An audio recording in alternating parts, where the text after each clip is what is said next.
So, Angel Studios also released a movie in January of 2025. It was released on January 24th, and it is called Brave the Dark. It stars Jared Hess, and it's actually directed by his brother. It's based off of a true story of a juvenile who just hasn't been supported by his parents at all.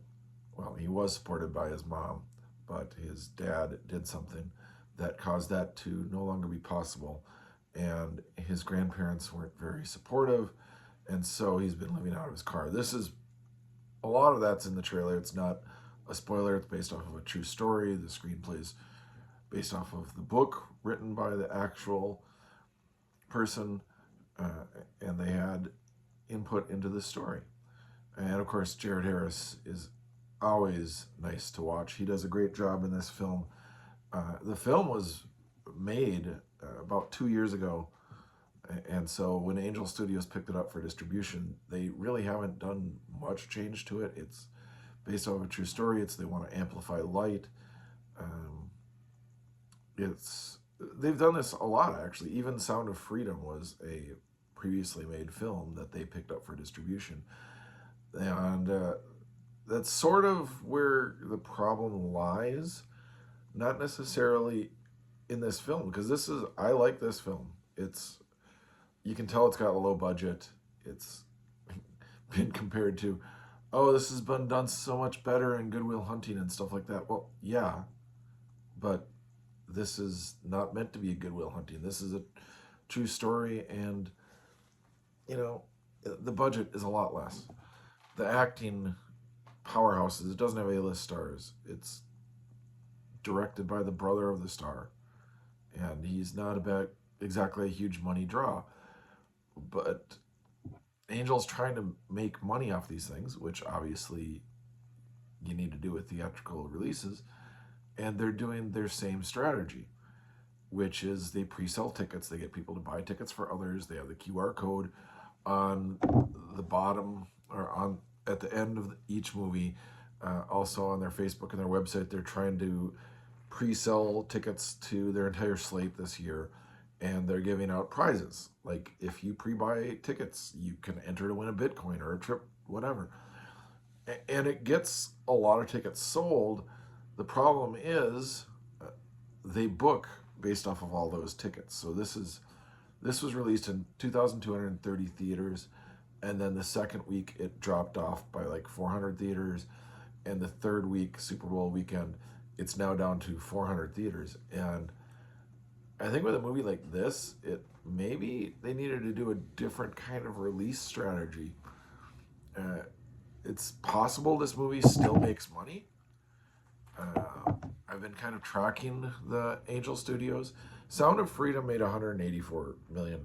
Obviously, that made money. Hand over fist. And that's just the ticket sales. They could have made other money on the pre-bought tickets. That movie comes with all sorts of other baggage, which I think has turned people off of Angel Studios in terms of, there's a big chunk of people who think, well, if you support Angel Studios, you've got to support all these far out theories. It's not the case. But the second movie after that, they released 3 movies in 2023. The Shift was in December, and then After Death, the documentary, was in October of that year. And both those made between $11.4 million and $12.1 million. And they only opened up between $4 and $5 million. They weren't the big opening. They didn't have the big legs. But they were still profitable. Then in 2024, Angel Studios released 5 movies. They ranged from Sight, which took in $7.2 million total, to Homestead, which took over $20.7 million. It's the only other Angel Studios movie that can be classified as a hit movie and has taken in over $20 million. Cabrini came in close at 19. Along with that is The Sound of Hope. It was rebranded from Possum Trot to Sound of Hope, the story of Possum Trot. So again, the studio is trying to rely on, at this point, kind of the fumes of Sound of Freedom. And then, as you can see by the trailer for Brave the Dark, it said from the studio that brought you Sound of Freedom. And I would suggest they stop doing that. Maybe it brings some people in, maybe it doesn't. But Sound of Hope brought in $11.6 million. And for a big chunk of these movies, you can invest in them. And I did. I invested $1,000 in Sound of Freedom and got that 20% extra back. I did the same for Sound of Hope and got 20% extra back. So I also did that for Bonhoeffer. I haven't gotten the money back, but Bonhoeffer made $12.2 million. So in terms of profit, I'm kind of guessing that the floor, I thought the floor might be $12 million. It was a little lower for Sound of Hope. But Brave the Dark, it's only made $4.2 million in theaters. It's in limited release now. It's struggling. It might not even double its opening weekend. It might not even make $5 million. And so I guess I'm kind of testing to see if that's the new floor for profitability. But Angel Studios has 5 movies coming out this year in 2025. You've got Brave the Dark.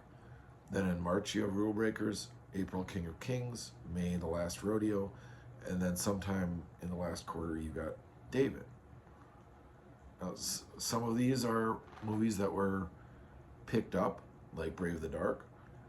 Others are kind of in-house makings, like Homestead is based off a book series, but they also had a TV kind of streaming series to go with it. Some of these are based off of true stories, like Brave the Dark and Road Breakers is based off a true story. And others might get back to the biblical aspect, like the King of Kings and David. Although the King of Kings is also based off of, I don't know, some British author. You know, he might have written The Tale of Two Cities, Charles Dickens, whatever. But the point is, while Brave the Dark might be one of the better movies of the 9 they've released, it's by far the lowest grossing one. And it seems the studio wants to get as many people out on the first weekend as possible by pre-selling these tickets, which in one aspect is good because it could get word of mouth, but another aspect, it completely front loads it. And Brave the Dark probably could have done just as well by opening in like 1,500 theaters, and that way it would last a little longer. Because most of the movies released by Angel Studios have a drop off of theater count in the second weekend, and it just keep going down. Now they do tend to hang around a lot. Like Bonhoeffer's still in a handful of theaters. That was back from Thanksgiving. Homestead's still in about 100 theaters. So maybe Brave the Dark can hang on. But I don't know. It's just, these are thoughts more on Angel Studios. I like the movie. I hope you see it. You can get free tickets, I think, on Angel Studios. If you don't want to give them your information to get the free tickets, you might be able to catch it at a discount matinee. Of course, with the President's Day weekend coming out, I don't even know if Brave the Heart's going to survive. Brave the Dark is going to survive into the middle of February, which, just looking at their films, it's one of the better Angel Studios. It's got a good story. It's got good acting. There's no real blatant religious aspect to it. I guess at one point there's a cross hanging from a rearview mirror, but there's some domestic violence in it. It covers real topics, and it's a true story. So I'd recommend it. You might have to catch it on streaming. It's just a little unfortunate this didn't do better than it did. However, it still might be profitable, and it's good that it actually did get released in theaters, because like I said, this was made about 2 years before it got released in theaters. If you look it up, it shows it's a 2023 movie in some places. And that's one of the better aspects of Angel Studios, that they release these other movies that might not have gotten any viewership. On their streaming service, they also have done that with some previous movies that have been released by, like, Bleecker Street theatrically. and didn't make money for Bleecker Street. Maybe with the Angel Studios distribution model they would have, but I'll see if Brave the Dark makes even 5 million total domestic, and if it's profitable based off of the investment model that they have. If it is, we'll see. Like, if you have that low of a bar to make profitability, well, then Angel Studios, I think, can release 5, maybe even expand into 6 theaters, 6 movies a year. But right now, it's not looking good for Brave the Dark.